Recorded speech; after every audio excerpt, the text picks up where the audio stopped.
అద్భుతమైన విజయం సాధించాడు. ముఖ్యమంత్రిగా వచ్చాడు. పేదలకి అనేక రకాలైన ఉపయోగపడే కార్యక్రమాలు చేశాడు. నాగేశ్వరరావు గారు తన నటనతో, నటన వైవిధ్యంతో ఎంతో మందిని, ముఖ్యంగా నాగేశ్వరరావు గారి సాంఘిక పాత్రలకు నాగేశ్వరరావు గారు పెట్టింది పేరు. రామారావు గారు పౌరాణిక పాత్రలు వేసేవాళ్ళు. ఆయన దాన, వీర, సూర, కర్ణ అలాంటివన్నీ. నాగేశ్వరరావు గారు ఇలా చెప్పారు కదా, మోగ మనసులు. కానీ ఆయన మనసుకు తాకే విధంగా ఆయన నటన ఉండేది. శృంగారం పండించేవాడు. ఆ రోజుల్లో శృంగారం పండిస్తే కౌగిలించుకొని మనిషిని లాగడం అటు ఉండేది కాదు. తాకకుండా మాట ద్వారా, అభినయం ద్వారా, కళ్ళ ద్వారా, సావిత్రి గాని నాగేశ్వరరావు గారి దానికి కానీ కళ్ళ ద్వారా, పాట ద్వారా దగ్గరయ్యేటట్టుగా అనిపించేవాడు. ఇప్పుడు చూస్తున్నాం మనం సినిమాల్లో, ఆ దగ్గర రాకున్నా, గోకినా, పీకినా, ఆకినా శృంగారం లేదు.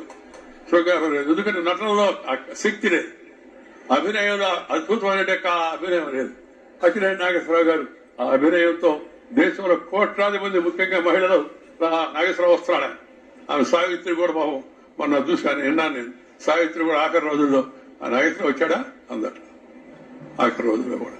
అంటే అంతటి అద్భుతమైన నటన ద్వారా ప్రజల యొక్క హృదయాలను గడుచుకున్నాడు ఆయన. దాంతో పాటు వ్యక్తిగతంగా కూడా చాలా కొన్ని నియమ నిష్టలతో, పద్ధతులతో బతికాడు. అలాగే కుటుంబ సభ్యులకు కూడా ఆ విధంగా ఉండాలని చెప్పి ఆ రోజుల్లో ఆయన మార్గదర్శనం చేశాడు.